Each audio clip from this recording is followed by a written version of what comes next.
Hello Capricorn, welcome to Guruma Hindi tarot. और ये reading है इस बारे में कि ये कार्मिक पर्सन आपके लाइफ में क्यों आया। तो ये रीडिंग आपके लिए है अगर आपको लगता है कि आप एक कार्मिक रिलेशनशिप में थे या फिर हैं और इसके वजह से आपकी लाइफ बहुत अफेक्ट हुई है, आप काफ़ी नेगेटिव फील कर रहे हैं या कर रहे थे, और उसके बाद फिर ये सेपरेशन या इस तरीके का मेस ये लाइफ में हुआ क्यों, इसका पॉइंट क्या था। बेसिकली कार्मिक रिलेशनशिप हमारे लाइफ में कुछ लेसन्स देने और कुछ लेसन सिखाने के लिए आते हैं। चलिए देखते हैं कि आपकी लाइफ में इस कार्मिक पर्सन के आने का क्या पर्पस था और ऐसा क्यों हुआ। तो चलिए आगे बढ़ते हैं।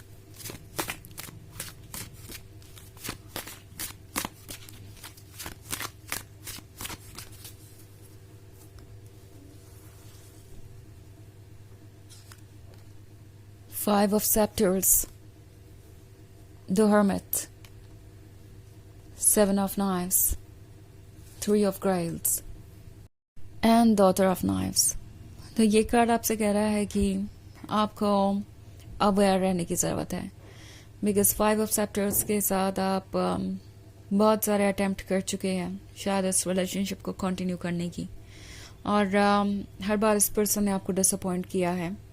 उसके बावजूद भी आप इन्हें मौका दे रहे हैं, और ये उन लोगों में से हो सकते हैं जो आपसे अचानक से दूरी बना लेंगे या फिर किसी गलती को बार बार रिपीट करेंगे और फिर कोई एक्सक्यूज देना, फिर बहुत स्वीटली कोई जोक करना या कोई रोमांटिक बात कहना जिससे आपका दिल पिघल जाए और आप फिर से उन्हें मौका दें। हर बार खुद मिस्टेक करना, कुछ समय के बाद वापस आना, कुछ रोमांटिक कहना और ये उम्मीद करना कि यह उनकी गलतियों को ढक देगा और आप भूल कर आगे बढ़ जाएंगे। ये एक पैटर्न हो सकता है। मे बी कुछ हद तक इस बिहेवियर ने बहुत हद तक आपको ये भरोसा दिलाया कि शायद वो वाकई में इस रिलेशनशिप को कंटिन्यू करना चाहते हैं। आप इस रिलेशनशिप को कंटिन्यू करते रहे, आपको लगा कि ये वर्क करेगा, आपने उन्हें मौके दिए और आपको लग रहा था कि इससे कुछ बदल जाएगा, बट ऐसा हुआ नहीं। ये पर्सन इनफैक्ट चीज़ों को टेकन फॉर ग्रांटेड लेने लगा। उन्हें ऐसा लगने लगा कि चाहे वो जो भी कर रहे हो, अगर वो आपको अप्रोच करें और कुछ स्वीट बातें करें तो आप डेफिनेटली उनकी गलतियों को माफ़ कर देंगे। और शायद फिर से ये पर्सन वही कर रहा है। पहले कोई मिस्टेक करेंगे, आपका दिल तोड़ेंगे, आपसे दूर जाएंगे और कुछ समय के बाद फिर वापस आने की कोशिश करेंगे। आप में से कुछ लोगों के लिए ये ऑलरेडी हो चुका हो सकता है, अगर नहीं हुआ तो हो सकता है आने वाले कुछ समय में हो। ये पर्सन वापस आएगा फिर से उन्हीं स्वीट बातों के साथ, फिर से उसी रोमांस के साथ, और आप इमोशनली बहुत ज़्यादा वल्नरेबल फील करेंगे। आपको लगेगा कि जब भी वो आपसे इतनी रोमांटिक बातें करते हैं या इतने ज़्यादा डेस्परेट नज़र आते हैं तो आपको उनकी बात सुननी चाहिए, उनकी मदद करनी चाहिए, और इमोशनल कनेक्शन आपको फिर से उनके क्लोज ले आता है बार बार। बट आपका हर सिर्फ आपसे ये कह रहा है कि ये पर्सन शायद आपको ड्रेन कर रहा है।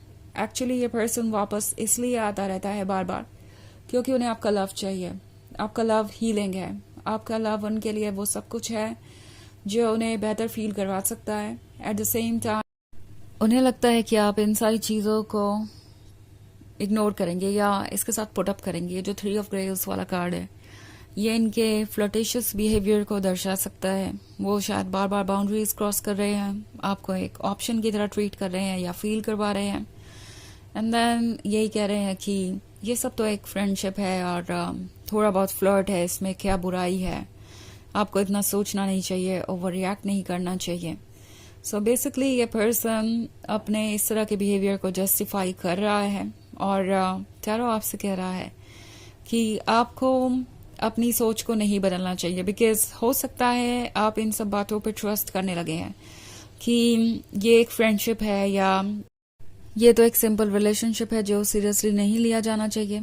तो ये एक बहुत डिफिकल्ट सिचुएशन है। ये पर्सन आपकी सोच को बदलना चाहता है और आपको इन सब चीज़ों के साथ कंफर्टेबल करना चाहता है। उन्हें लगता है ओवर द टाइम ये पॉसिबल है, बट द हर्मिट कह रहा है कि इम्पॉर्टेंट ये है कि आप कैसा फील करते हैं। अगर आपके लिए ये ओके है तो फिर आप डेफिनेटली आगे बढ़ सकते हैं। आफ्टर ऑल ये आपका रिलेशनशिप है, बट आपकी सोल आपसे कह रही है कि डॉटर ऑफ नाइफ्स बनिए। यानी खुद को प्रोटेक्ट कीजिए। आपको ज़रूरत नहीं है कि आप किसी के अकॉर्डिंग एडजस्टमेंट करें, आप ये नहीं डिजर्व करते। और डॉटर ऑफ नाइफ्स के मोरल्स और प्रिंसिपल्स सबसे इंपॉर्टेंट है उसके लिए, उसके आगे और कोई चीज़ मायने नहीं रखती। सो टैरो आपसे कह रहा है कि अपनी सोल को प्रोटेक्ट कीजिए, बिकॉज ये सोल ही आपको गाइड करेगी, ये सोल ही आपको आपकी स्पिरिचुअल जर्नी में आगे बढ़ाएगी, ये सोल ही आपको वो ला के देगी जिसकी आप हकदार हैं और जिसका आप सपना देखते हैं। सो अगर आप ऐसी चीज़ों पे कॉम्प्रोमाइज़ करेंगे तो उस गिफ्ट के लिए रास्ता बंद कर देंगे जो आपके लिए इंतज़ार कर रहा है या जो आप पाना चाहते हैं। ओके, सो ये कार्मिक पर्सन आपके लाइफ में इसलिए आया है क्योंकि आप शायद एक सिचुएशन में स्टक रह जाते हैं जब भी आप किसी से इमोशनली अटैच होते हैं। 7 ऑफ नाइफ्स का कार्ड आपसे कह रहा है कि ये आगे बढ़ने का वक्त है, आपको विंग्स मिले हैं, आप खुद को प्रोटेक्ट कर सकते हैं। आपके पास ये नाइफ भी है अपनी बाउंड्रीज को स्ट्रिक्ट करने के लिए, तो ध्यान दीजिए खुद पर और अपने आप को इम्पोर्टेंस दीजिए। सबसे इम्पोर्टेंट आप होनी चाहिए, ना कि आपका लवर आपसे ज़्यादा इम्पोर्टेंट होना चाहिए। कम से कम ऐसा लवर तो नहीं जो आपके लव को रेसिप्रोकेट नहीं कर रहा या जो आपको वो नहीं दे रहा जिसके आप हकदार हैं। तो ये रीडिंग वैसे जर्नल रीडिंग है, ये सबसे रेजोनेट नहीं करेगी। एनर्जी रिवर्स हो सकती है अगर आप क्रॉस वॉचर हैं। इसके अलावा अगर आप पिछले वीक की रीडिंग देखना चाहें या ईयरली रीडिंग देखना चाहें 2025 की, तो उसका लिंक आपको डिस्क्रिप्शन बॉक्स में मिल जाएगा हमेशा की तरह। तो चलिए आगे बढ़ते हैं और देखते हैं और क्या मैसेजेस हैं आपके लिए। 5 of knives, daughter of grails, 5 of skulls and the star. Okay, so हमारे पास है डॉटर ऑफ ग्रेल्स। आप गॉर्जियस हैं, आप सेडक्टिव हैं, आप मिस्टीरियस हैं और आप वो सब कुछ अट्रैक्ट कर सकते हैं जो आप चाहते हैं। बट द प्रॉब्लम इज कि आप शायद ये चीज़ भूल गए हैं क्योंकि 5 ऑफ स्कल्स और 5 ऑफ नाइफ्स के बीच में डॉटर ऑफ ग्रेल्स फंसी हुई है। तो 5 ऑफ ग्रेल्स इस पर्सन का आपको ऑप्शन की तरह ट्रीट करना शुरू करता है, आपको ऐसा फील करवाना शुरू करता है जहाँ पे आपको लगा कि आप उनके लिए प्रायोरिटी नहीं है, वो आपकी बातों को इम्पोर्टेंस नहीं दे रहे, उन बातों को जो बहुत ही लॉजिकल है, जो बहुत ही रीजनेबल है, जो कि इम्पोर्टेंट होनी चाहिए हर एक हेल्दी रिलेशनशिप में। 5 ऑफ नाइफ्स आपसे कह रहा है कि आप बस स्टक हैं क्योंकि आप इस पर्सन से प्यार करते हैं, इमोशनल कॉर्ड्स हैं जो इनसे कनेक्टेड है। बट इसका मतलब यह नहीं है कि आप ट्रुथ को नहीं देख सकते। 7 ऑफ सेप्टर्स आपकी सोल के बारे में बात कर रहा है। आपकी सोल बहुत स्ट्रांग है, बहुत अलमाइटी है और इस सोल को बिल्कुल भी अच्छा नहीं लग रहा जिस तरीके से ये पर्सन आपको ट्रीट कर रहा है। सोल चाहती है कि आप उसकी आवाज़ सुने, एड्रेस करें इन सब इश्यूज और प्रॉब्लम्स को, इससे बाहर आए। आपके अंदर जो स्ट्रेंथ है वो आपको हर सिचुएशन से बाहर निकालेगी। द स्टार का कार्ड है, तो वंस अगेन आप इनसे दूर जाने की कोशिश करेंगे तो ये पर्सन आपको वॉच करेगा, मौका ढूंढेगा आपके क्लोज आने का, फिर से आपको अप्रोच करेगा, कोशिश करेगा कि चाहे जो भी हो आप उनके साथ इस रिलेशनशिप में बंधे रहे। बट ये टोटली आप पे डिपेंड करेगा कि आप इन चीज़ों को इग्नोर करते रहना चाहते हैं या नहीं। ओके, आप अपने लिए क्या चेंजेस चाहते हैं। ये कार्मिक पर्सन आपको यही सिखाने आया है कि आपको इमोशनल होकर नहीं बल्कि प्रैक्टिकल होकर चीज़ों को देखना चाहिए और प्रैक्टिकली सारे फैसले लेने चाहिए। ओके, सो चलिए देखते हैं आपके लिए ऑरेकल मैसेज क्या है।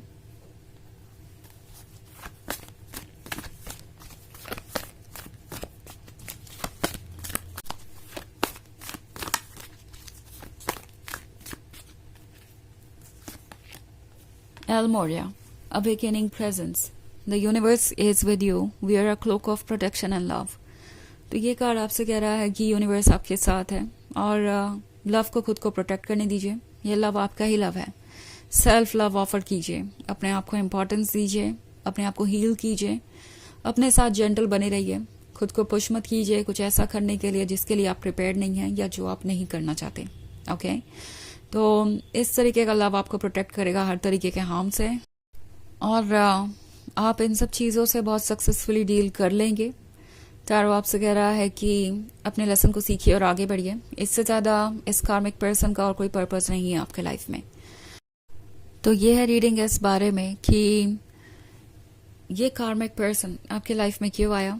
आई होप आपको अच्छी लगी होगी। Thanks for watching. Till next video. Bye.